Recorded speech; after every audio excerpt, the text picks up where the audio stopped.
We're live, Yeah, pal. we're live, pal. That was the Oh, we're live. Oh, well, hello all. We're here. We have no music intro because I don't know. That's what I was waiting for. You did it last time. Um. Okay, so we're here to talk about Revolution, which was Sunday, which was an amazing fucking show. I'm probably gonna warn everyone. I'm very high on the show, like even higher than most people are. So, All right, well, I think it's the best pay per view ever put on, so I don't know how you can be well, higher than that. I would go beyond that. So You I would think go I'm beyond whoa. that. I'm with Josh. Like that's what like you know how we usually come on here, we go, we gotta separate some of the bigger shows from the pay-per-views. Nah, this one crept in there, man. This this I don't know if it's the best, but it's like Dream Slam one and shit like that. Like, it's in there, bro. It's in there. I ain't gonna lie. The way I watching it and then thinking about it, I thought I was thinking about it last night, was for people that always wonder, like, of the 90s and, like, you know, All Japan gets all this love and New Japan, everyone are like, why is New Japan getting love? And I'm always like, well, if you go back and you watch, New Japan would put on these amazing shows. They'd have like some great matches, but the presentation and all of that would be like stellar, right? Then you'd have All Japan, and All Japan would, like, the presentation would kind of be there, but the like top two matches were always like out of this world insane. This was like a merge of those two things, in my opinion. You had the Ospreay match, which was otherworldly crazy. You had the Sting match, which was just a presentation that I think that is, when you talk about like spectacles, I think that is where that is what you judge everything by now, is that Sting match, because that was such a spectacle. And then everything else on the show, like, I don't think there was anything bad on the whole show. I think even the bad stuff was just okay. So, but I think everything else was like either great or really, really good, and you never get that in a show. So that's my quick thoughts. All right, who wants to go next? You go next. I mean, okay, all right. Me, Chase, and Brandon are extremely biased because we were there. But with that being said, though, I don't give a fuck. Like, that was the greatest American pay-per-view of all time, and I'm gonna go even further. Will Ospreay and Konosuke Takeshita is one of the 10 greatest matches ever on American pay-per-view. I don't even think it's like even that debatable. It's easily the greatest match I've ever seen live, and I was there when Taz's last night in ECW. I was there. Well, his last night as champion in ECW. I was there for bitch. But I've been around the block a bit. But I'm telling you, like, so amazing. The kick out at one, that feeling in that arena. I just wish there was a way I could be grabbed in that moment and held there in perpetuity, like Gearus from Mortal Kombat or something like that. Just stuck in that moment when fucking Takeshita kicked out of one. Well, Brandon was sitting next to me. He can verify that I went nuts for that spot. Bro, we were both going nuts for it. And from that moment, from that moment forward, the entire arena was standing. No, there was no one was sitting down. The last 2 minutes of that match, no one was sitting down. Yeah, man, Will Ospreay felt like the biggest star in all of wrestling when he came out, until about an hour later when Sting came out. but he felt like the biggest thing to maybe ever happen to that company.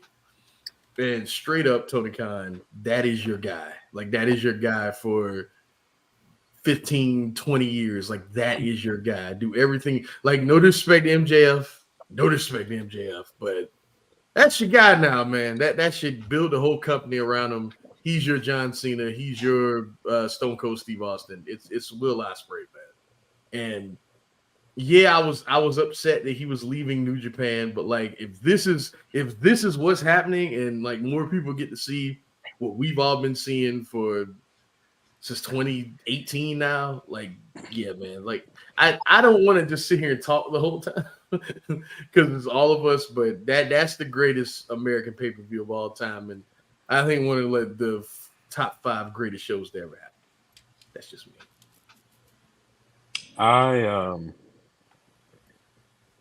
You see on Twitter, you see a lot of debate on. I'm kind of speaking a little bit outside of wrestling, so like in hip hop or even like music altogether, like people try to label things as classics, like right out of the gate, like right as it comes out. And I've never been that person to do that. Like things need to really sit with me for a while. And I think when Chase, when he and I got back after the show, he had mentioned that this was better. Like probably the best AEW pay-per-view, better than All Out 2021, which we were both at. We weren't sitting together, but we were both at that show. Josh was there as well. And I really had to think, I'm like, man, is it really on that level? And just kind of going back and looking at the significance of this show along with the card compared to that one, even though that one was very significant and had a really good card as well. Like, again, it took me a couple of days to kind of sit with it, but I'm really like on the level that you guys are starting to be on, where like, this might be one of the best shows of all time for sure. And again, I don't want to like push the judgment and like, just because it just happened, I want to give it some time to kind of sit with us. But I go back, at least personally, I'm just speaking for myself. I try to think about the great or significant shows that I've been to. And the first things that come to my mind are like WrestleMania 30 or like the first TakeOver Brooklyn or like the MSG show for New Japan and Ring of Honor. The first episode of Dynamite that I went to. I'm thinking of like all these like legendary important shows, and like I feel like this, with not only the card that we saw, but like the retirement of Sting, his last match that he had, and just the way it turned out. Like I really want to put it on that level of like for sure the best show I've ever been to, and like one of the best shows I've ever seen in my life. And that's like you said, me being biased for being there. The electricity in that building was just unreal. Especially watching that Ospreay and Takeshita match, like me and Chase, we were just losing it in our seats watching it. And then, having the significance of that Sting match, not only the entrance, which was incredible, but the match itself, which was just insane. And then the post match, which was great. Again, I think I'm on that level. Like I would like to sit with it a little bit longer, but I think I'm on that level where I'm saying like, this is for sure one of the best shows I've ever been to. So One thing I wanted to add. I watched the whole show back late last night because I just couldn't sleep. I couldn't. I haven't really slept in like 2 days. But I watched the whole thing back, and like as great as that crowd was on TV, I'm telling y'all, it is not even like nearly like what like that Sting match. Nobody sat down. Was it like that in y'all section? Did y'all just stand up the whole match? We couldn't. The way our section was. We're the upper deck, so it's not really cohesive. But there were times that we, for me, during certain matches, I just couldn't help it. Like I don't care who was behind me. Like I had to just do something, react some way. And the Takeshita match, the Ospreay match, their match definitely made me do that. And then Sting, I was just super excited with all the stuff that was going in there. Like I couldn't help it. Yeah, man. God, I can't believe I was there. But go ahead, Chase. Sorry, I picked up a virus in North Carolina. Not that virus, but a virus. But the thing I noticed watching it back, especially with the headphones on in the airport, is that there were moments where the crowd mics were clipping. And normally you'd be like, oh, what cheap production. But it's mostly because it was so loud in there, the mics couldn't handle it. Especially multiple times during the Ospreay Takeshita, multiple times during Sting Young Bucks. But the reason I said that, Brandon, is because I base everything on feeling, and it just felt, because I know I'm an asshole. I was at Glory by Honor 8, I was at All Out 21, then Full Gear 21, which both were back-to-back all-timers, which I don't know if they can do that with Dynasty like a month later, but I enjoyed this show more. Even if the Sting stuff was removed, I probably would have enjoyed this show more than those other shows I've seen from AEW. I mean, don't be so sure they can't do it with Dynasty. Okada might be main eventing that show. Like, don't be so sure, man. You might have Wardlow in the main event, so that'll be on TV. That'll be on TV. That better be on TV, bro. Well, I mean, just think about it though. They're gonna resolve that in like 3 weeks, and then set up a new challenger in like 2 weeks. Like that's fine. Maybe. Look, that's fine. You could just have them both there at the same time. They spent a lot of time on Wardlow. They've given a lot of attention to this, for better or worse. Like we'll see how long it lasts. His first thoughts on this video was to bring up Mike Wardlow. Not talk about the show. About to go. Well, what I wanted to say on the show was that there's something to a show like this that is I mean, I know Josh still like thought it was incredible as well, and I thought it was awesome too. But there's something that we'll never get from not being there. Like this show in particular, there's a certain live energy with it being the largest, indoor attendance for AEW ever outside of All In, and with the emotion of what was happening with Sting in that main event, and the first time you see Ospreay and that kind of raw reaction the crowd had to him. There's something there live that I'll never be able to capture. And I'm very envious of that because that's a special moment that you gotta get to carry with you that is kind of kept to the people that were there live, even though obviously those of us that watched on TV still thought it was excellent, as he said, and as I'll say as well. I don't, whether it's this or All Out 2021, I'd have to rewatch that one because I am still a little bit in the moment, like Brandon was saying. Like at the time, I thought that one couldn't be touched, and that one kind of had the magic of Punk not wrestling in 7 years and what that would bring, the excitement, if that would be good or not, and the Danielson thing, which we weren't sure would happen that soon. So it's hard to compare to like an all-time legend retiring. It's like two very different things, very different emotions. So I'd have to rewatch. But I will say, at least all those shows last year that everyone thought was like part of an all-time pay-per-view run, like Revolution and Wrestle Dream and All Out. I mean, this is better than all those shows. Like Dave kind of put it best. Revolution last year won show of the year. And this was like, I don't want to say clearly a better show, but like pretty solidly a better show. And that was clearly clearly a better show. So that says a lot because the Ospreay thing took my breath away, like to the point that I will get to it when we go match by match, I guess. But I actually could not absorb anything from that world title match. I was still like in a trance, like in shock from that Ospreay match. And I was texting the chat saying the same thing Marquim said. This is Austin. This is Flair. Roman, whatever the hell you want to use. Like this is the guy. Brian Alvarez said the same thing in his review of the show too. Because it's not just that he's a better wrestler than everyone else. He's over like crazy. He has an aura to him when he comes to the ring. It's the crowd was so into him without even a true, like imagine you haven't even seen Ospreay in a true like AEW blood feud with like weeks of television building up some grudge that gets you to get even more motivated behind the character. This was purely like an excitement to see him like for the first time. Imagine what it could be when you add like great stories on top of whatever he's going to do in the ring as well. Plus chasing the world title, how that could look like in Wembley. Like there's even more emotion that can be added to what we already saw. And I was truly like, sometimes you just know. Like, and when we saw him, I think when everyone saw him come out, that reaction and everything, it was just crystal clear. Like no one else can do this. No one else can combine like that level of reaction with the crowd with what he's going to do in the ring. I mean, he's gonna have the best match on like every pay-per-view for the most part, unless they mess it up with gimmicks or something. Like it seems like that's where it's going to go. So it was breathtaking to see him come in on what's a stacked roster, and everyone unanimously saying that guy's got to be the guy. That guy's got to be world champion in 4 months. Like it truly, like I could not watch that Joe match. Like I watched it, but I wasn't really watching it. And I actually had to rewatch the match earlier today. That's the only match from the show I've rewatched because I was so shaken. I just couldn't quite get into it. That's how much it took my breath away. This roster is so crazy that you had like tag teams that are like prominently on TV now on the show. Y'all know I love Jay White. He was on the pre-show and he was right where he needed to be. Like, you know what I mean? This roster is crazy, bro. It's only gonna get crazier too. That's what's nuts. Is it's only gonna get nuts. It's only gonna get crazier. But yeah, it was the thing. We'll get to it when we get to the Ospreay match because I'm just gonna say that I'm tired of people like bitching about like 1 count kickouts. I'm tired. Let's talk about it right now. Let's talk about it right now. Whoa. What? We're not there yet, Marquis. Whoa, what? All right, okay. All right. Look, there's a process to this. I'm the engineer. All right. Sorry I wasn't here last week because y'all don't know how to drive a train. Y'all drive it in circles instead of straightforward. So to begin with, we had the Bang Bang Scissor Gang versus Karen Jarrett's Tupperware Party. Marquis, what'd you think about this match? Hey, what is name, bro? That's good. That's good.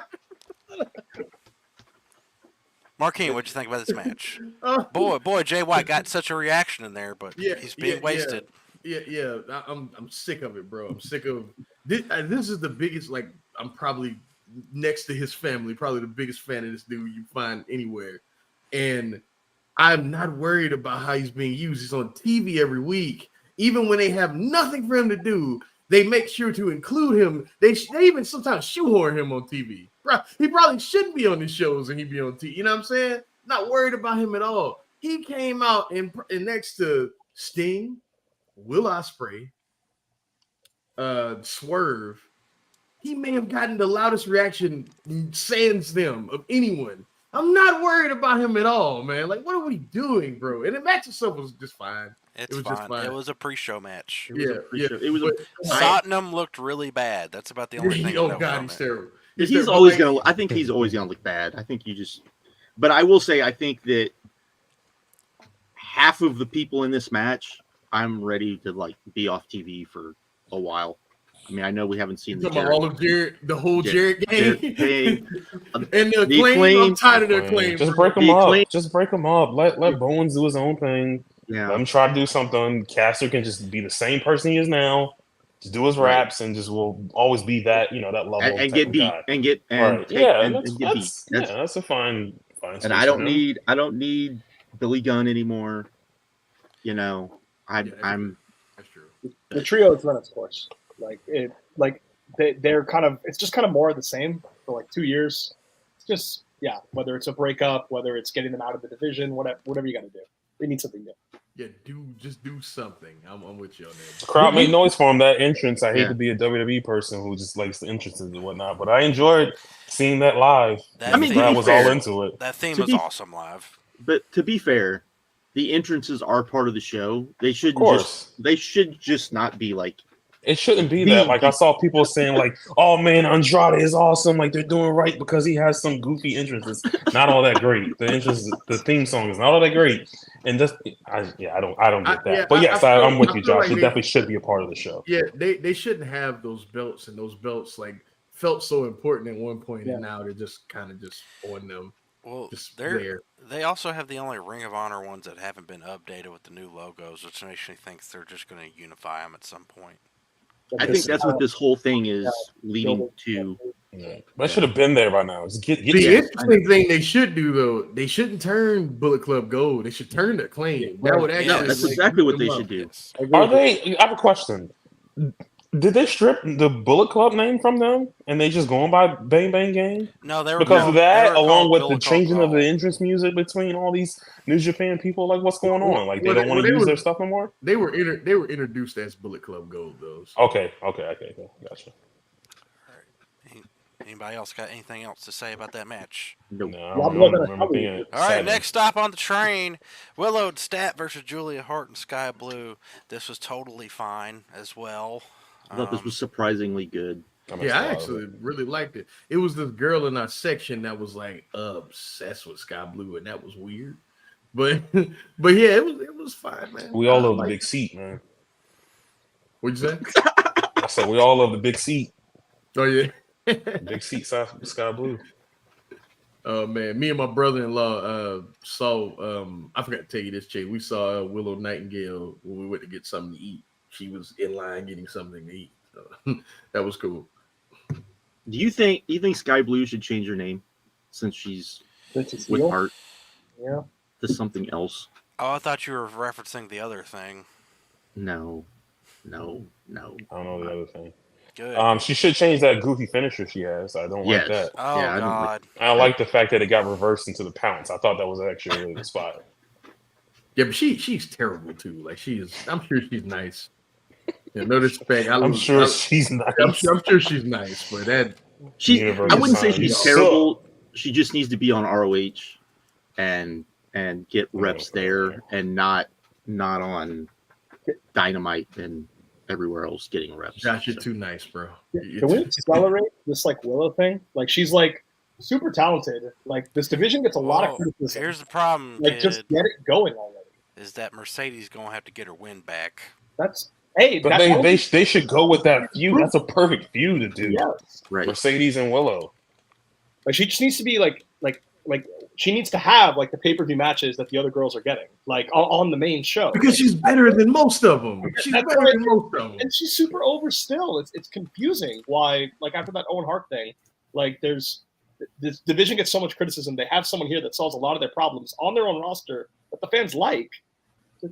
Just get to it. I agree. I think they pushed the wrong people in the women's division. So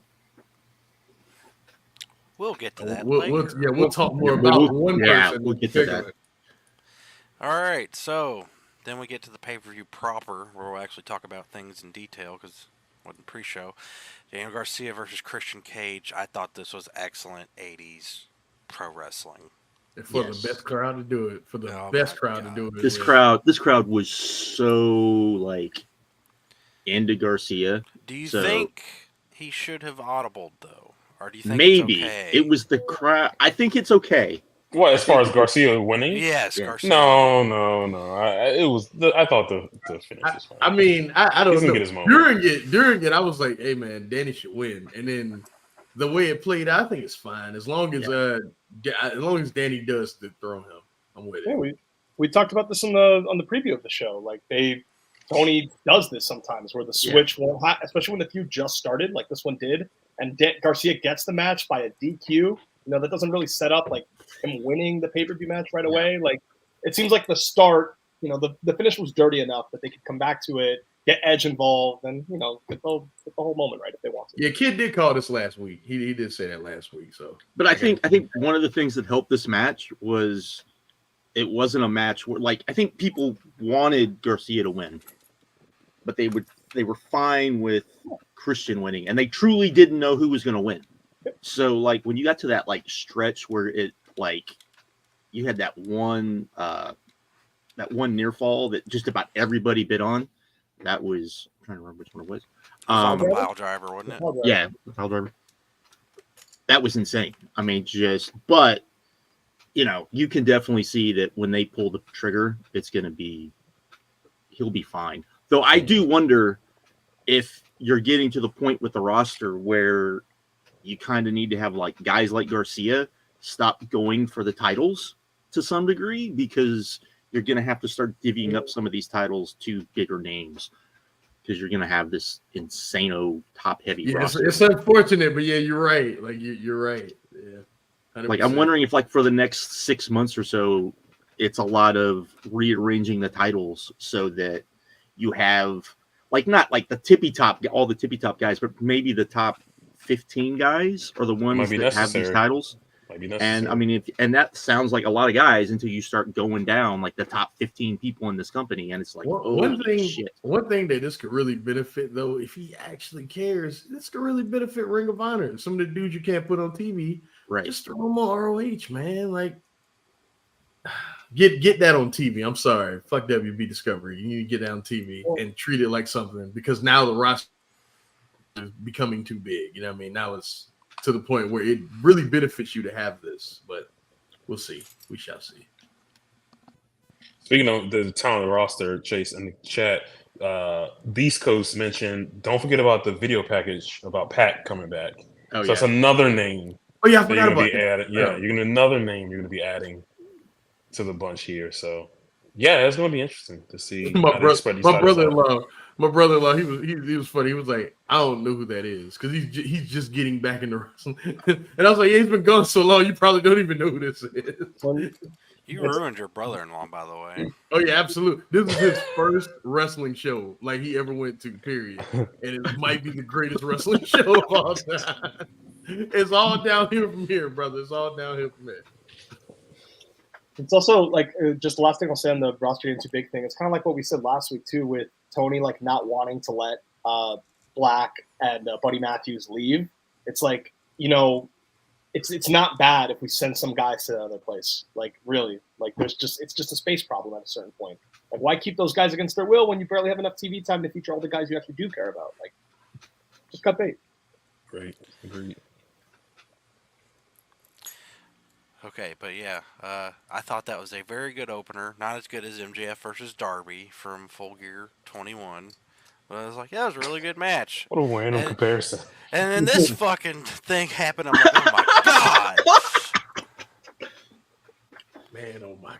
I think this match may have over-delivered, and that's saying something. Like, I thought it was going to be great, but this was... I thought it was going to be really good, and then it started off kind of slow. And then by the end of it, I was like, yo, like you said, maybe just over deliver, like even past my expectations of what it could be. But it's Bryan Danielson. Like, why should I even have these doubts of what this potentially could be? Like, it When was him such a and great, it's such a Ospreay, when great. him and Ospreay finally have a match, Oh my Dude. god. Nobody in pro wrestling, like right now, sells better than Eddie Kingston. Nobody. Not a soul. Y'all know how I feel about this man. And even the Sting thing didn't really get to me on an emotional level. This did because just I've been a fan of this dude since 2006 now, 2005. Whenever I think 05, but it doesn't matter. And like just seeing him just in this moment with the entire crowd behind him, Bryan Danielson shaking his hand, because if y'all don't know, like this is a storyline now, but there was a point in time where there was real heat between those two. You know what I mean? Because you can even go back to the Chris Hero thing when Bryan Danielson and Chris Hero were cool, and they took turns pretty much bullying Eddie Kingston. Like, it's stories about all this shit. You know what I mean? And to see them really shake hands, and then that promo afterwards, like when they're in the back getting worked on and taped up, and they're just reconciling like real life, like beef Great, that they had. Man, this was different for me, and like there was like a tear rolling down my cheek, and my brother-in-law goes, "You okay?" Like, no, I'm not okay, sir. Like this is why I love this shit, man. This is the reason. And of all the matches on the card, not counting Ospreay and Takeshita, this is the one I was the most into for obvious reasons. Like I love this match, and it's even better watching it on TV. Yes. I'm gonna say something crazy. I gave this the full 5. I gave this match the full 5. I love this match. So I don't think that's. I went 4.5, so I don't think it's that. I don't think it's that crazy. I mean, this Danielson's like the way he was telling the story with his facials and like the sheer like frustration and horror that this guy wouldn't quit like he thought he would, as he said in the promo after the show. I think that element in particular comes across really well on TV. That maybe you can notice it live, maybe not. I'm not sure, but at least on TV, they zoom in on him. They tell that really clearly throughout the whole match. And he was brilliant in this match. They both.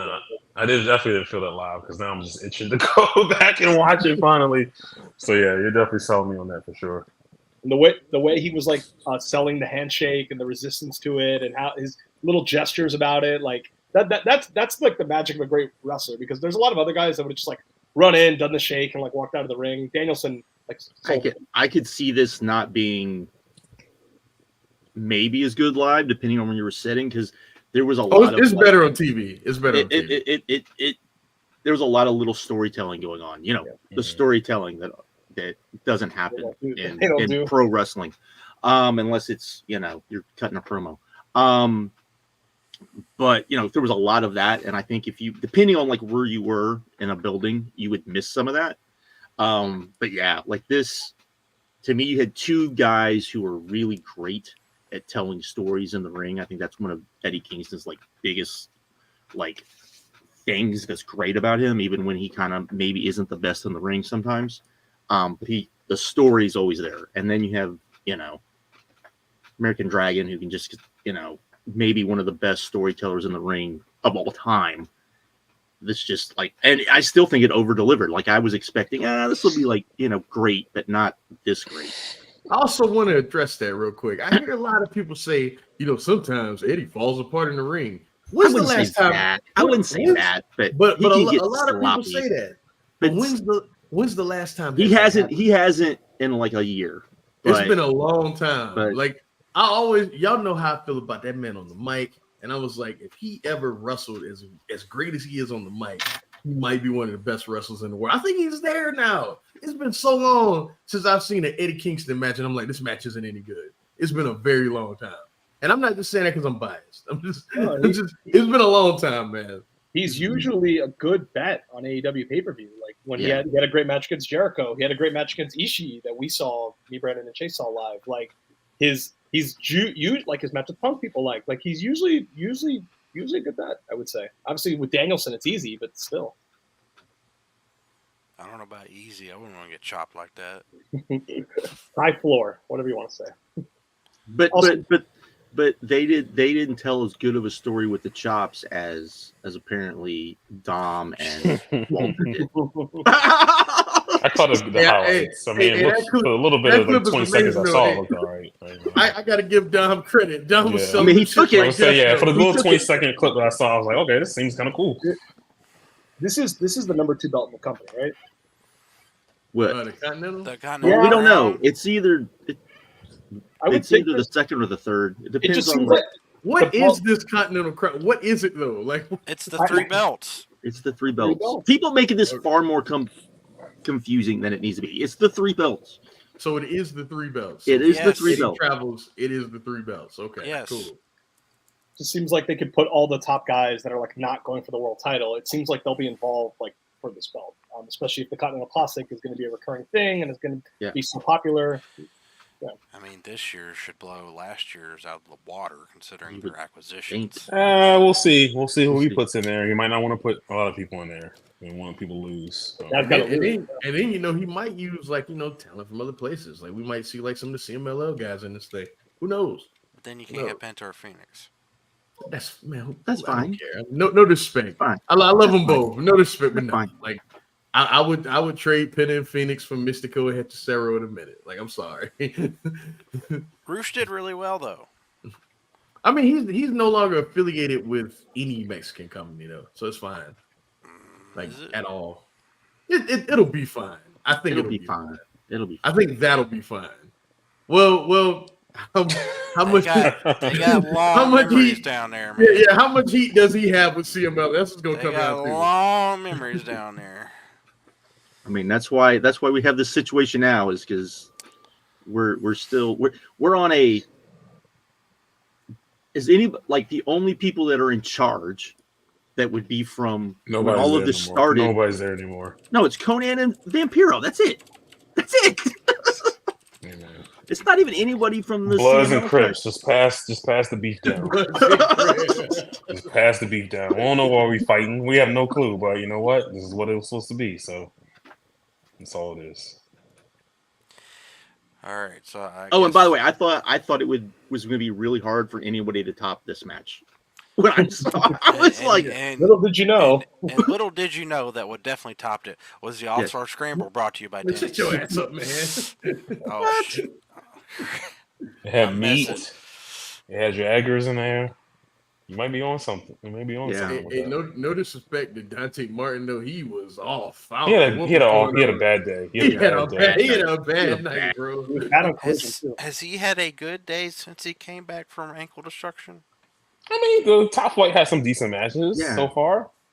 but he was just, you could tell he just wasn't being like, he wasn't like botching bad. He was just botching. He botched and he wouldn't slow down. Like, just take a Right. second. Collect yourself. The guy in front of us was like, "Please slow down, Dante." Yeah. The botch would like cause him to like speed up and like make it more likely that he would make another Right. mistake or hurt himself. It's a vicious cycle. But this was a scramble match. I don't remember. The only thing I remember is Jericho spilling the stuff on the side, just because we had clear view of it. But and it was and like- they spent forever and 2 matches trying to dry it up. yeah, And Taz. the stuff with the heavyweights was I mean, would have been cool if they would have like expanded to a full match. Yeah. All That's what I remember thought was watching this it. I match. was like, if this had been what it was supposed to be, this would be. Magnus did nothing Different. that like stuck out. At least for me, Yeah. he did nothing that stuck out. You weren't impressed by Ray Phoenix copycat spots? I I mean, And I thought it was weird because he's a prelim guy, and see, it was really weird. But the only thing I remember about this match is not even the match. How loudly everyone sung Judas. That's about all I remember about this match. Yeah, man, it was, I mean, it was okay. it's fine. It's But fine. it was like not. It was not a. It was. Do you have any thoughts on Denny's kid? No, just that. I guess we're all hoping that Wardlow is the program resolves pretty quickly. I mean, I thought the match was fine. Warlow did one. Yeah. I was curious if you guys would have liked it more live, like with all the action and stuff. But it sounds No. like you kind of thought the same as we did. Yeah. I mean, it was No. cool. It was fine, but it wasn't like I'm not itching to watch it again or. I wouldn't even call it like a great like it wasn't. There wasn't enough craziness for it to be like a great scramble match. It was just like spot. It was a good TV scramble match. We will see a better scramble match during WrestleMania weekend. Yeah, Yeah. probably One of these companies is going to put on a better, at least one at GCW. They're going to put on a better one. Yeah. Would it have been better if less guys were in there? Yes. I think so. Yeah. They just done like a 4-way elimination with the big dudes. Yeah. I don't know why they just didn't do that. Like, Because 2 of them are hurt. I don't buy that story. That makes no sense. You knew that, like. I don't buy that. I buy more that Jericho was trying to shoot himself into this legendary pay-per-view. Yeah. So let's do that versus that Keith Lee is not available. That Miro's like hurt. I believe that Jericho's story more than anything. So. Well, that's possible too. But at least the Meat guys have like a through line amongst all of them that connects them in the match. The rest is like Jericho, Hook, Magnus, and Dante Martin. It's just like I mean Hook and Brian Cage. Brian Cage. But they didn't really do anything, so it's like watching it back. It was funny that you can tell Jericho laid this out because there's like a moment where him and Hook face off, and he's expecting like this big reaction, and there's just like nothing. There's something funny did happen during this match. Though every time Hook put on the red rum, the guy in front of me was like, "There it is, the transmission, the Kata Hajime." He was like, "This is the move that choked out 911. It choked out Shane." I was like, "What are you doing?" That show's hilarious. We had some smarts behind us. Luckily, they didn't go too crazy. They kind of shut up a little bit later in the show, but I was getting annoyed for sure. Oh, because he was the dude behind us was like super smarky. Yeah, and again, I don't mind it, but he was starting to get there, but then he shut up like towards her footwork's awful. Yeah. Oh. Towards the middle, he started to shut up, so I was like, all right, cool. I can't stand Jericho that shit. Fit into this company moving forward? Just be a commentator. Just please, just go to that desk. He's pretty good at that. He's good at it, but is that all he's going to want to do? He had a really good 2022, a bad 2023. Mm-hmm. This year's to be determined. Hot start, though. It's not starting out great. He gets a lot of TV time. I mean, after you see how well this whole Sting thing did, he might be like, huh. Let me stick around so I can get one of these. Yeah. Let me call up my buddy Lance. Anyways. So the Messiah, the Backbreaker, came back. Yes. Gotta fucking love this match. Fucking love this match, man. It was. I feel like I would like it more if I rewatch it. It's like, you remember Roddy in 2014, 2016 ROH? That's what we got. That's what we got. For the Messiah. It was so wild because my brother-in-law Justin, he was like, all I've seen of Roderick Strong is him running a neck brace and being weird. And then he was dropping Orange Cassidy everywhere. He dropped him on that top rope. He was like, where this dude been? I was like, brother, we've been watching this dude for like 20 years, man. That other guy, I don't know who the fuck he is, but I remember when he was doing it in FIP. Yeah, exactly. Him and Eric Stevens. You know what I mean? The long fights. Man, that was I don't think it was great, but it was so great to watch him. It was very, very good. You know what I mean? It was very, very good. I like how they weren't afraid to make it like more of a one-sided match, but it's still like it's all the points they're trying to get across. The story is very, very well told. Cassidy still looks fine. They didn't need to make it like more 50-50. They did it the right way. Cassidy can be a guy that you can go in and just dominate because he's such a good babyface that it doesn't hurt anything. So, and you needed it. Like Strong needed this. The whole Kingdom needed this. Man. He's back, man. I was like, this is awesome. Every chop. So to see what they do with the title. Like if we're gonna have like an open challenge where Roddy faces a bunch of dudes. So I'm excited to see that. I mean, I don't think he was gonna hold it for very long, but I definitely want to see what he's gonna do with it while he has it. He might. Colorado gonna win this thing, obviously. Well, it seems like the Kingdom guys, you're probably not going to see the cracks like in their success until Max comes back, I would imagine. Like, so I don't know how long that's going to be. Well, they got a pay-per-view. It's fucking black cloud is looming over what's going on right now. They got a pay-per-view coming up, so we'll see. He's going to be fine, Mark. It's all dependent on when Cole can come back. So, with this, like, the championship is not with him, which is better than anything. Yes. Yeah, The like championship is not with them. Let them do their thing. You can do this thing. And I might be more into it because of that, because you're Right. not dominating the world championship. And you're not on TV 5 times a night. And you're like, what are they doing? I will say, just watching those like when I told you guys last week, I'm still watching some of those Dynamites from the fall to rewatch the non-continental classic stuff. Let me tell you, for all the online criticism of MJF, that guy was still crazy over every week. Every week, he is still the most popular. Like, well, the thing is, like once he got to the best wrestlers on earth. Once you got to the fall, though, they kind of dropped the silliness. A little, yeah. They dropped a lot of the silliness. It was a little bit more, an actual thing. I think that helped.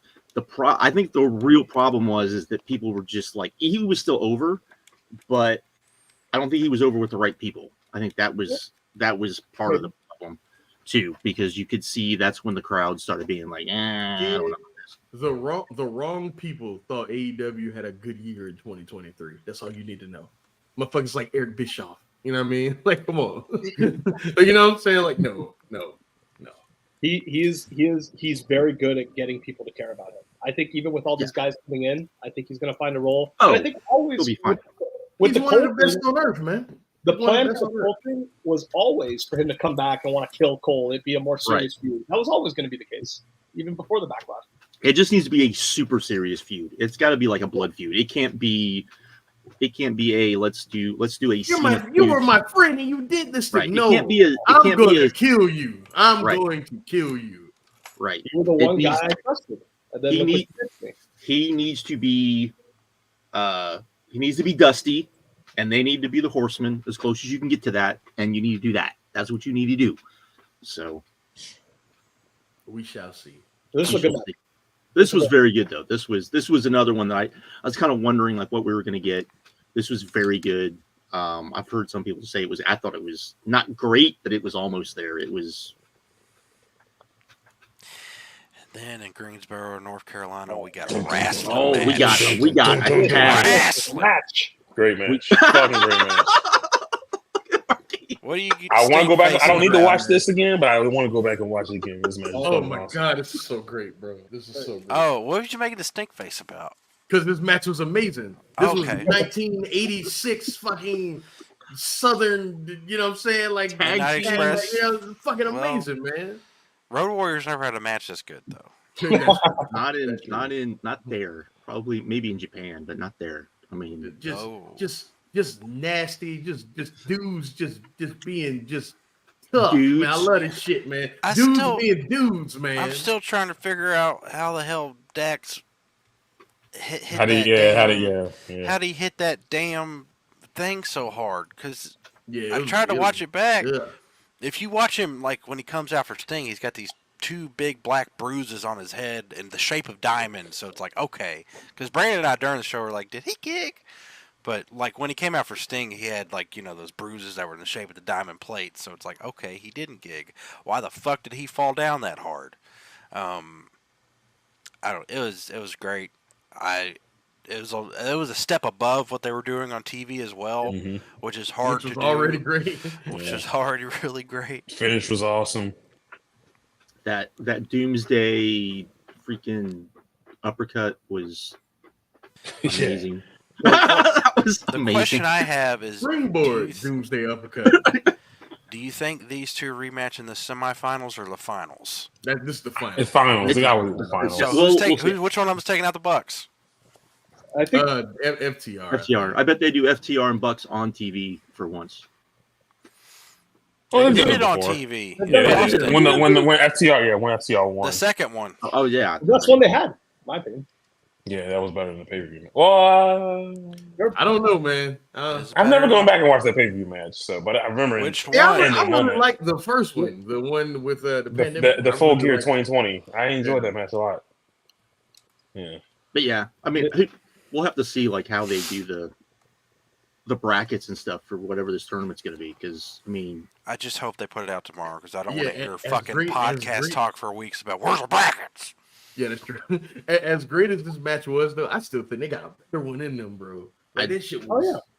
Feel like they were holding shit back, man. Well, I know, like we said last week, that They were building towards like a Street Fighter or a gimmick match. They did the regular match, and we all said we preferred that. Like, and we all thought it would be make for a better match. And I think that was true. But I do think after this match, I actually do think it's a gimmick match we can have. Yeah, that I think would be, but it would be different than these other gimmick matches you have because these guys have an intensity that the other guys in the roster don't have. Much like how FTR and the Briscoes can do a chain match, which is very different, and it's better than all the other matches they had. I think with them in particular, I think a gimmick match would be really special, like really, really special. And we also talk about the variety on this goddamn show. They had a match for literally every type of wrestling fan. Sports entertainment wackiness with Christian and Daniel Garcia. You had good sports entertainment. Good entertainment. Good. You had a territory 80s inspired tag match with this one. You had a love letter to Kings Road and All Japan with Kingston and fucking Bryan Danielson. You had crazy over the top indie-rific flippy dudes with Will and Takeshita. Then you had a wild brawl in the main event. You had a fucking GCW match in the main event. On that note, Markeem, who was Tony Storm versus Deonna Purrazzo for? I went to the bathroom. I ain't gonna hold you. You know who it was for? You know it was for the people that stopwatch. Stopwatch, and the people that fucking hey, take notes and the quota of how many women. I tell you what, Chase can validate. I kind of popped a little bit when that Tony Storm old theme music hit. I was like, the whole building did. And then it went straight to Randy Orton right when that other song. And then I was like, I gotta go to the bathroom. So I can't talk about this match. I didn't see it. This was okay. I thought the finish was really, really flat. I thought that live and then rewatching it, I thought it was even more flat. The thing is this is not the match. Like, I think people, like, I know what I was hoping. I was hoping that we would get some seriousness, even with all the goofiness, and we didn't get that. So, especially with them having a past and being linked and knowing each other for years and years, I thought we'd get something.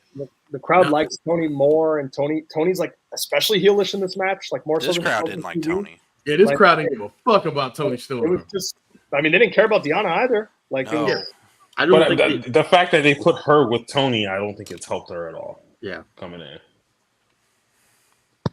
I thought I wouldn't say it was bad, but I thought it was pretty flat. Like, it was okay. The main thing I don't understand is why this gimmick wrestling wise isn't just a rip off of Matt Classic. She kind of halfway does it, but it's not even that. She doesn't go all the way with it. That's true. No, that's a good point. But anyways, this was like a 2.5-star match. Whatever. Who gives a fuck? 9 billion stars. Will Ospreay versus Konosuke Takeshita. Holy shit! So the first thing I noticed, first thing I noticed is that they have edited Will Ospreay's theme song from what it normally is. But when I heard it in real time, I was like, what the hell are they doing? But it makes sense because they want the crowds to start chanting Ospreay. So to get to that part earlier, it makes sense. And I think it's going to get over. Like, I think he'll have to do the point thing for a couple weeks, but eventually crowds are going to start picking it up like, hey, this is the part when we start chanting Will Ospreay. Yeah, because one thing I did notice when he first did it, it was like, it was loud, but it wasn't a whole bunch of people. Then he started to point, and it got louder and louder. I did notice that. Yeah. Because in my section, I was the only person that did it, and then more people did. Yeah, I noticed that. I was like, oh, okay. Yeah, y'all may so what was your all favorite spot in this match? Mine was when he went for the Oscoder and he got caught and did the Blue Thunder Bomb. Oh my God! I think I jumped up and spun around when this happened. There was some part in this match where I jumped up and spun around. This is better than that Young Bucks Lucha Bros cage match, Josh. I'm sorry. I'm sure it probably is. The kick out at one, man. This is like legitimately like I'm watching this and I'm like. It was probably right before they got to the 91. I was like, this is insane. And then they did that, and I'm like, fuck, I'm done. This is like, and I'm like, this. I feel sorry for the next two matches because you ain't. It's a wrap. It's a wrap. I think the dopest thing about this though is that there were a lot of people there. There are a lot of people because, a large majority, well, I wouldn't say a majority, but a large chunk of this crowd literally just came to the show for Sting. And this is like a lot of people's introduction to both of these dudes. And you can kind of tell the way like some people were reacting because some people didn't know what was coming. when they were setting up some of the spots, and then you just hear this crowd go crazy. It was amazing, man. It was legit. This guy that we were sitting next to, it was him and his friend, and the friend flat out said, "I don't know anything about pro wrestling. I came with him because this is my best friend. He needed someone to come with him." And then while we were leaving, he was like, "Pro wrestling is the greatest thing I've ever seen." He said he didn't know anything about, because he was asking me questions. Like, he was like, "Yeah, he said this. I wanted to know what you thought," like stuff like that. But yeah, that was that match, man. That match. Oh my god, Dave did a good job, and Brian, when they reviewed the match, kind of breaking down how Ospreay's like execution of very simple moves comes across so great and so devastating, just because he's so big and fluid and fast, that the timing of it makes it look brilliant. And I want to give Takeshita his flowers too, because obviously Ospreay is the story of the weekend, but aside from Sting, but Takeshita was so goddamn good in this match. And he has an ability with his size and his speed combination that he has that same trait with Ospreay, that he's so explosive, simple moves he hits, the impact is magnified. And I think when you put both these guys together, that being their mutual strength, I think that's why it was so magical and why you got something really, really unique. I mean, this is about as good as a debut as you can do. I don't know how it could be much better. And I think you look at this roster, he threw the gauntlet down. He was like, all right, let's go. And there's dudes on that roster that are gonna be like, okay, let's go. And it's gonna be, I think we're gonna see some crazy shit this year. Like, the kid brought up Takeshita, and it's so funny. Like, I was a big fan of DDT. I was sick of him. I was like, I'm tired of this guy. Like, he is overpushed, and he is like, he's always the champion. He was boring, but like now I'm like, that dude, like the dude he was then, just like as like in terms of charisma now, because before he didn't have charisma at all. And like now, just like physical charisma that he has, it's hard to believe like that is the same dude that I got fucking sick of in 2018. It's so crazy, man. He is amazing. He is amazing. Everybody's talking about Ospreay, but Takeshita was right with him, bro. The greatest Blue Thunder Bomber. Yes. Yeah, it was Yes. awesome. Yeah. The brainbuster, the El Generico brainbuster, the top rope, the top turnbuckle was just nuts. That was the botch that actually worked better. Yeah. Yeah, definitely. Fucked Will's back up something fierce. Oof. Live, I did not notice that. Yeah, that was great. It was immediate. Yeah. Now can we talk about the kick out at one section? Because I was waiting. Yeah. Yes, we're on that match. If you see that and you instantly go, man, this would be a lot better. This would come off a lot better if they actually sold what happened. My answer to you is, do you not hear the 16,000 people losing their mind? If your first instinct is to go, this would come off better, if this would come off better and more believable if they did this, and this, you don't need to watch this anymore. And you should never watch this style of pro wrestling at all, because you will never like it. Because that what they did in that moment was the perfect spot to do all of that. These are two geniuses that know better than you, sir, sitting on your couch, that's never stepped in a ring. I'm gonna be that guy. These are two geniuses that have been doing it way longer than you, and way longer than you ever would, at a level higher than you ever will. Listen to this crowd. You do not know better than the greatest wrestler of our generation. And we're gonna have some real conversations about Will in like 5 or 10 years. Is he the best to ever do this shit? You know what I mean? And then you got another dude who is every bit as good as this same guy. They know what they're doing. Shut the fuck up. We heard the same shit when they did it during the Joe and Hook match, and that added so much to that match, that spot, and it was for different reasons too. Like in that, it was very much like, oh wow, now is Hook gonna like Hulk up? And this was not that. This was different. This match, it was different. So Ace brought up a good point in the chat. He was like, this crowd went crazy, for that one count in Crockett country. The place Right. where motherfuckers didn't do moves. You know what I mean? Hey, It was a moves match that had everybody going crazy. Like, come on, man. And to your point, Markeem, these critics can have it both ways because a common criticism for the show as a whole, the attendance was, well, this isn't really full AEW fans. These are people coming in to see Sting. These are people coming in like for that area. But those same people that are not the AEW fans, quote unquote, were going insane for the match and for the spot. So you can't say it's not a real AEW crowd and then say their shit doesn't work with most fans. I'm sorry. Especially after the casual fan. This doesn't appeal to the casual fan. especially after watching like these Right. WWE shows and these long lulls you watching these where the fans are just there. That was not on this show. So Go I ahead, don't- Brandon. I don't understand how they, people are bringing up, oh man, there's like 55 minutes, an hour between bell-to-bell action, but you have this goofy, who has the talk show? Is it Theory? Theory Grayson has a Waller. talk show. Grayson Grayson Waller, yeah, his talk show. Fury was And out they're there too. I mean, and they're just like, oh, like it doesn't matter. You can see that the crowd here in Australia and loved it. But then, like in Marquinhos, what he says is like these people are going insane with this state-of-the-art wrestling where they're kicking out at one. The crowd is clearly loving it, but you're complaining about it? Like, how can you say one and not the other? I don't get that. I don't get that at all. It's hurting the business. bad faith. Bad faith. That's what it is, bro. That's what. Look, man.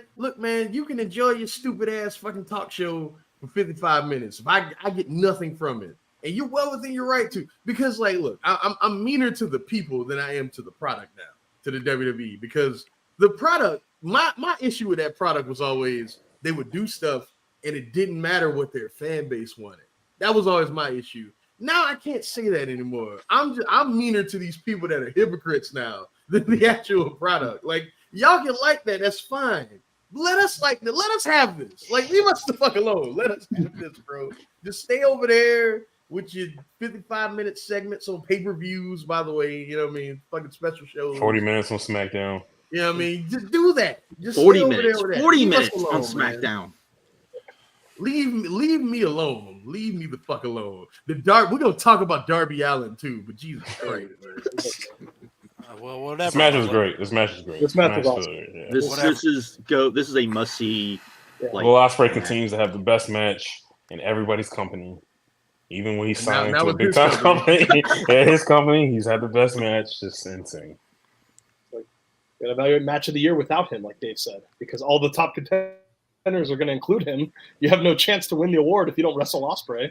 It's just that's how it is. He runs wrestling right now.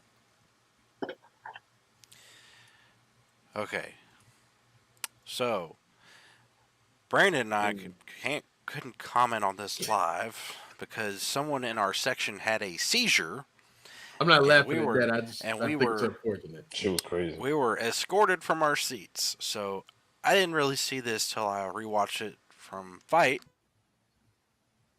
But I fucking love the finish of this match. I think it's brilliant because you can see Hangman looking up. He sees Swerve trying to crawl in to break it up, and he taps.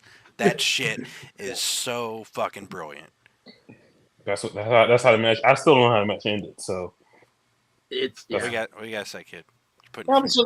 So very clearly, like me and Alex Khalil, good friend on Twitter, he brought this up before the show. Oh, boy.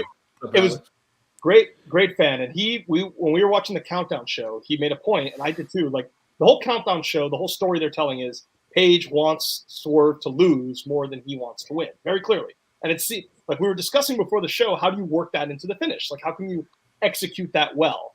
And yes, the idea is brilliant. Like obviously, it's what they had to do. You're kind of teasing.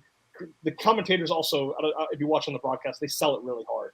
Like, did Paige actually tap out, or was he just trying to prevent Swerve from winning? I thought, like, and I just rewatched this match today, like I said earlier, because I couldn't really absorb it live, still in the trance from Ospreay.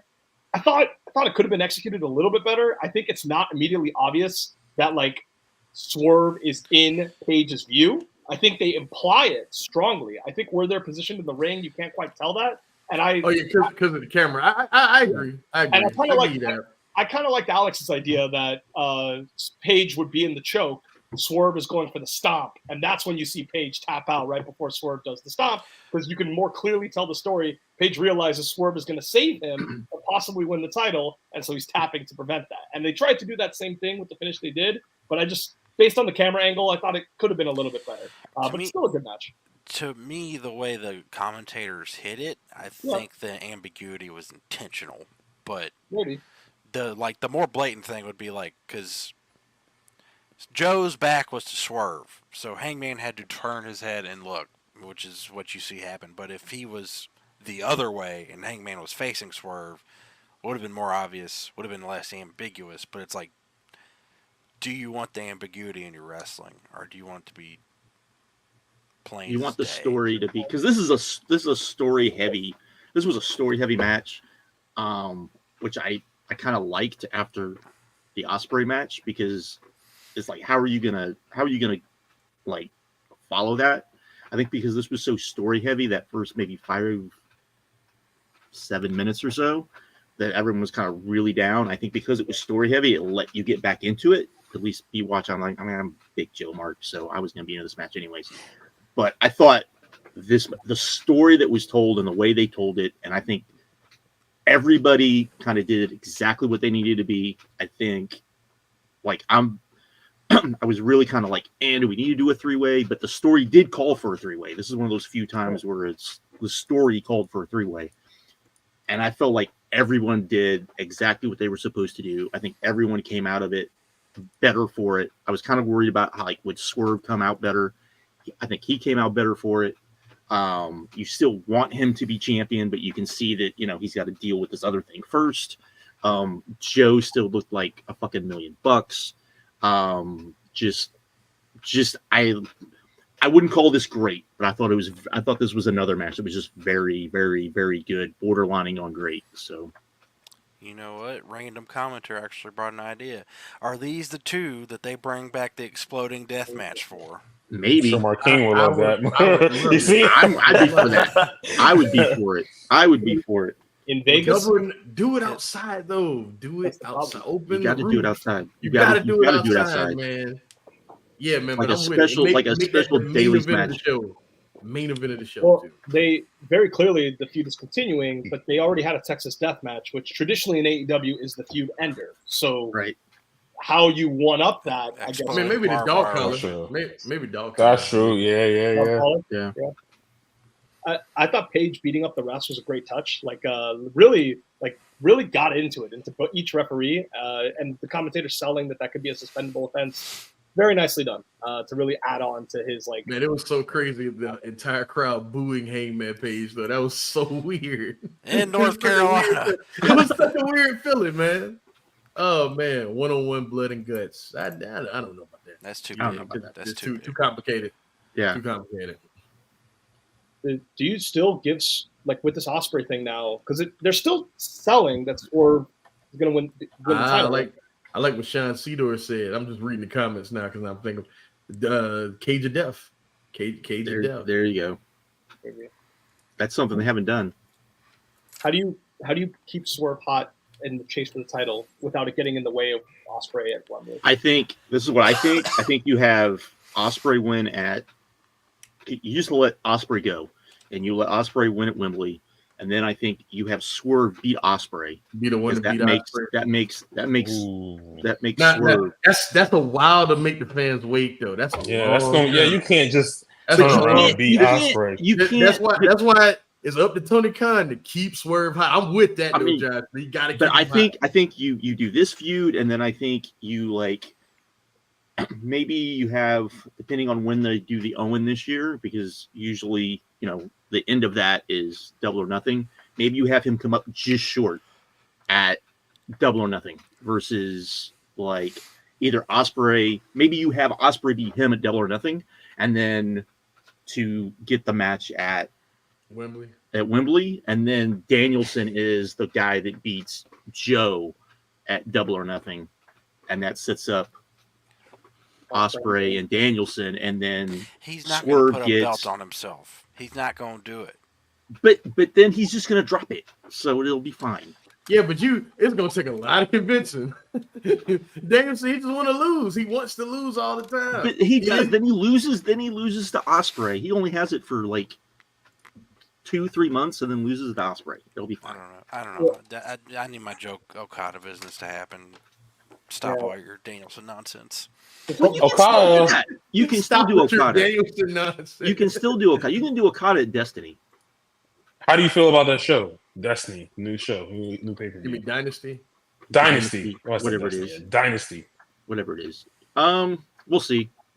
We'll see. This will be the first. I think this will be the first chance we get to see if Tony can book a kind of in between pay per view that isn't, what this seems like Revolution seems like it's going to. I think Kid even mentioned it. This seems like it's going to break 200 as far as the buy rate, especially with all the issues that people were having in regards to like buying the show and everything. Seems like it's going to be one of the bigger ones. Would it be crazy? It's the highest bought pay per view in AEW history. Yeah, that'd be really cool. Man, Y'all said that Hard to Kill wasn't going to beat the Omega pay per view, and it did. We did. You're right. We did. So, because nostalgia is bullshit, and people falsely thought TNA was fun back in the day. Facts. Horrible. I will say the only thing I don't want for Swerve is Swerve wins the title. He becomes the first black champion in AEW history, like he keeps mentioning, and then has the shortest title reign in AEW history. Yeah, see, that's why I'm saying you can't do that, bro. You mean they signed Brock Lesnar? You mean they signed Brock Lesnar? Not Brock Lesnar. Hey man, he had the belt for like 6 months.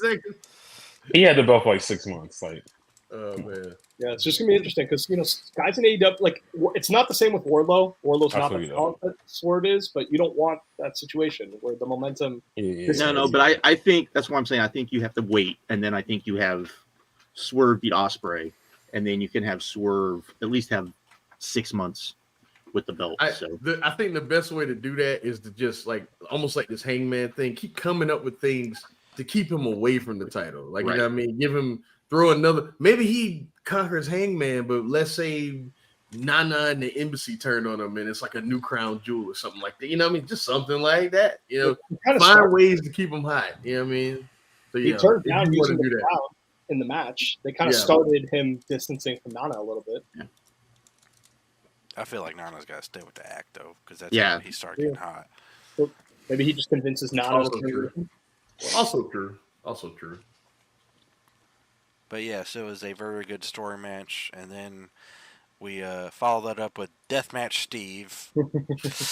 I saw this tweet that cracked me up about it, that the two wrestlers to pull panes of glass out from under the ring in AEW, Nick Gage and Sting. And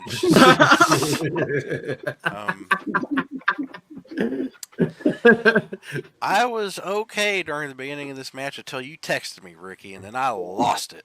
Yeah, you did. I was gone for about a minute, and then I came back. You collected yourself, though.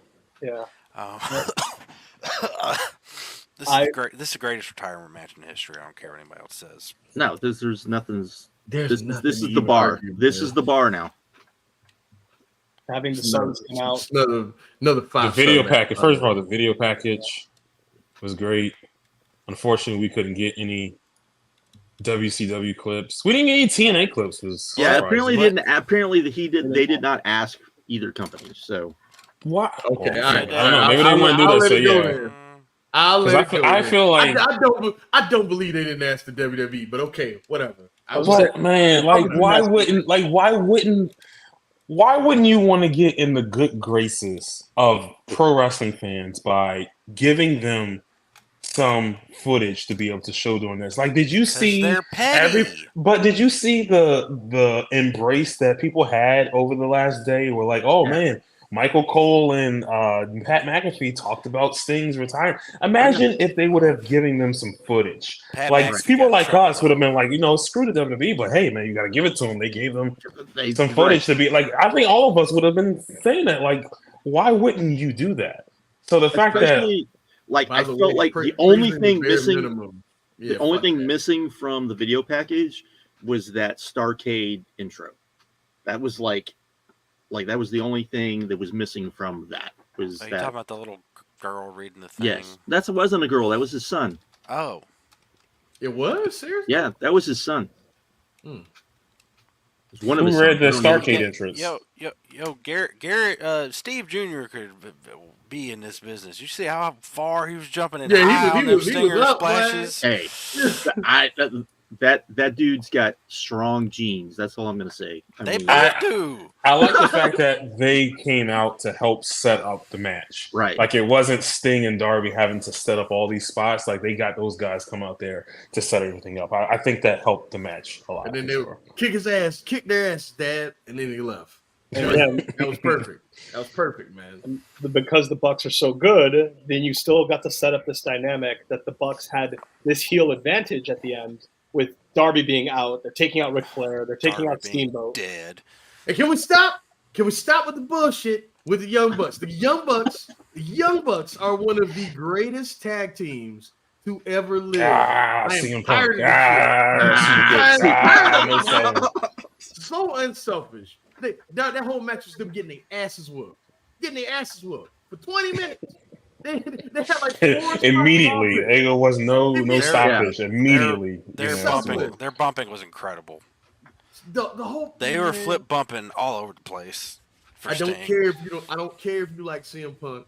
I don't care if you dislike their matches, but you gotta hand it to them. That is one of the greatest tag teams of all time. I'm sick of this shit, man. They're storytellers too. Like this notion that they're not is insane. They're storytellers, like at the highest story. Amazing storytellers, man.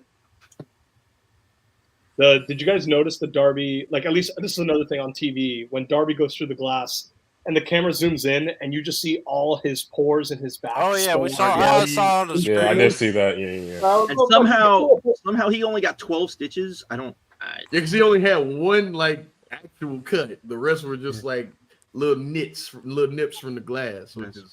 He got incredibly lucky, man. I bet the cut came from the chair, not the glass. When he hit the, that's what I'm guessing. I bet It was a cool visual though. The fact that it just, like you said, little dots, and then after a couple seconds, just like his whole back, like good gracious, man. Camera focused on it. You know, they don't cut away and then come back. It was unprofessional, guys. It was unprofessional. Glass flew into the crowd. And Jim Cornette had a point when he called AEW an outlaw mud show because those people, if you have an issue, you can take it up with the company, sue them. Like you have the option to be able to do that. Why am I, as a fan, worried about the people in the front row? I don't care what lands on West Side Gun. West Side Gun, you know the issue that you're taking. I don't have rights. I'm a person in the front row. There are like people on social media saying, "Oh yeah, I was there, man. I tried to get as much glass as I could." They were. I don't care. You can do what you can. You can do whatever you feel is necessary. If you feel like you need to say something to the company about glass flying at you, go for it. Like you have the right to do that. Why am I going to be worried about? Why am I Dave Scherer worried about what the next fan who's there? Like I don't care. Well, not even that. But then you have the people that were like, "Oh, look how dangerous this is," and I'm like. That was safer. Darby Allin? Have you seen Darby Allin? That was safer than the bullshit that in WWE when people are trying to get hardway fucking blood. Oh God. It's safer than when Brock. Not even it's Brock doing the shit to Orton like this. These sons of bitches who go, oh, this shit pissed me off. These sons of bitches that go, you don't have to take risks like this. You just tell stories other ways. That the Attitude Era, where every week motherfuckers was taking risks like this. What are we doing? How can you say that when Mick Foley did something crazy every week? And I love Mick. Yeah. How can you say that when every week someone was either getting hit by a car or it was blood every fucking week on Raw? Like, what are we doing, bro? The Attitude Era was that shit every week. What are you complaining about?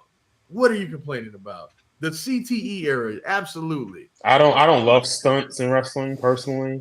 Like it was a little bit too much at times for me, but it's their decision. This is what they want to do. And Darby Allin, who somebody put on Twitter today, one of the least injured people on the AEW roster. He's always making his matches and everything like that. Like, why am I going to be concerned? He does crazier shit in the videos that he does. The man is about to climb Mount Everest. He could die. We may have seen the last match of Darby Allin. Jay White in 2 weeks. So Jay White, yeah. But I don't know. I don't know. How was the post show? Because the only, not a critique, because I think everyone that was an AEW fan that was watching was understanding. But like pay-per-view cuts off. Like right when Well, I have a thing. I think I get people wanted like the whole thing, but I get doing it and then putting it on YouTube. I get that too. I think that was a good thing. So what? Oh, that was amazing. The Where'd post you show put was amazing. Oh yeah. The roster coming out. The roster coming out started to get me like because Dax was standing there by himself, clapping, and then everybody else started to come out. It was like heels and faces. Like it didn't even matter. Like Kobe like, even came out with his concerto situation. Yeah. He was in his street clothes. He was in the back. And then if you notice, like Darby Allin was like, he dropped his knees, and then who comes to like talk to him? Swerve Strickland. If you know the history with them, like bro, I was like, this is awesome. This is why I love this shit, man. This is why. And then we didn't even talk about Sting coming out to Seek and Destroy. We didn't even talk about it. It's old WCW music. What's Seek and Destroy? I hate you so much. I hate you. I hate you. Brian Alvarez did that. Seriously? Seriously? He called it his whole WCW music. How do you Because he's in the bubble. He's in the bubble. He's that deep in the bubble. Kid mush brain. And then the whole crowd sung it. That was amazing, bro. That was amazing. I sung along with that. I didn't sing along with that other fucking song. And the finish. Oh, Judas. Yeah. I think they did. I was on the show last week, kind of saying I thought the Bucks would win. That's how they were like setting. Oh, it I up. did too, but then I slept on it, and I was like, he should fucking win. Well, and especially the way, like the whole spectacle of it all, and especially when the Suns come out dressed like that, you kind of know where it's going, and they couldn't have done a better job. It doesn't feel like they missed something. It feels like they had a great story with the Bucks being the final boss in his retirement, and they sent him out the right way. And it's, I think, equity that they may carry for years to come when other legends maybe want to come to AEW and maybe not get the same treatment because he was there for 3 years, but know that you'll be treated respectfully in your latter days. Kind of like how Edge is trying to create that. Instead of getting in a shit match with Triple H. Oh, I thought you were talking about being retired by Baron Corbin. No, Jesus Christ, man. Fucking. This is how you treat Kurt Angle. Like, bro, what the? You know what else I hated? I hate people. Everyone. Most smart people are going. You say what you want about AEW, but they did right by Sting. They gave him a great send off. They got people defending the WWE send off for him. Like, oh, he got hurt. They couldn't control that. He also lost to Triple H with the only reason they did that so. This is what it's like, Sting. Over 70,000 at WrestleMania. Fuck off. Jesus, man. Oh my God. They on the count. Highly recommend the countdown for those who haven't watched it. They do a really good job. Like the whole stuff. It was good. And I think they did a great job pointing out that, and this is, I guess, why I was okay with Sting retiring with a win. This whole Sting thing has helped Darby a lot. And so that equity, like Darby does kind of carry with him, this whole run with Sting over 2 years, it does benefit him going forward too. And it's going to be interesting just to see how he moves forward without Sting as the highlighted person in that group. So I'm very excited for that. Yeah. Or the fact that you're going to have to do something with him. You can't just have him in Sting land. Mm-hmm. So that's going to be up to Tony to figure out what how to progress Darby past this. And then that's what happened. Sting never lost a match, but elevated everybody he worked with. That's why wins and losses don't really matter in this stupid thing we love. Like it does, but it does. It does, but you have to do it the right way so that the loss does two things at the same time, elevates two people at the same time, and you don't get enough of that. So Daniel Garcia has lost a ton of matches. Yes. And he feels hotter than he's ever felt in this goddamn company. And that did you see the promo he cut on Collision? Yeah. That was good. So I'm excited to see where AEW progressed past this. Obviously, the potential of Okada's coming in. Mercedes will be here in 2 weeks. I'm very excited to see where things progress. What is Okada's first feud? I know Chase wants to do. I want it to be Joe too. I think that's the. You just said you wanted Danielson. Orange Cassidy. No, I said you do Okada first. You have Okada at the next pay-per-view. And then you do. Okada's too big for St. Louis. Also, you can never Damn. lose.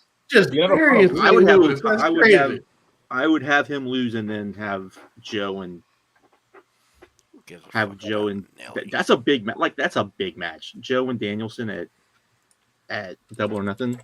You can have them both go at each other. Yeah, I would love. I like that idea too. I would love to catch that. I would love that. I would love, especially because that's something that look. I got to give Tony Khan that. If he does that, that's for me because that's something they just couldn't do in Japan because Takeshita was the guy in DDT, Okada was the guy. That would be so awesome, bro. Oh, come on, Tony. AEW's You a gotta nerd? run Do the it. Japan Do show it, Tony. soon. They still gotta run the Japan show soon. Yeah, I'm They sure they still- will. I mean, man. Tony said he wants to. So Hopefully, you kind of get also to that late fall 2021 era of Dynamite, where even on Dynamite, you would get like pay-per-view quality main events just because talent was overwhelming and every CM Punk and Bryan Danielson match was a big deal. Like the whole Bryan Danielson Adam Page feud happened on TV. And Super Elite, Bryan Danielson, and yeah, it was like Adam Cole showing. I mean, Adam Page showing up. Yeah, you can't just wait for pay-per-views for all these guys. You have too many top guys, too many Right. important matches to be done. Like have filler Dynamites, well, we're gonna have and this. Collision. We're gonna have this tag team tournament. So depending on how they do it, like LAX for the win. Oh, excuse me. Sorry. We're just Mike Santana's going on his own. Oh, all the best for him. I ain't hating him, man. All the best for him, but you're not going to survive as a single guy in this environment. But I don't know what he expected. I don't know what he thought was going to happen. Breaking up. Yeah, maybe you just say he's either right on the wall. Like, dude, there's no way you can break out as a singles in this environment. So he's got to go do his own thing. Gotta go to another company. But yep, we're asking a lot of questions that we don't have the answers to. But maybe we will have them in about 2 weeks. Excuse me?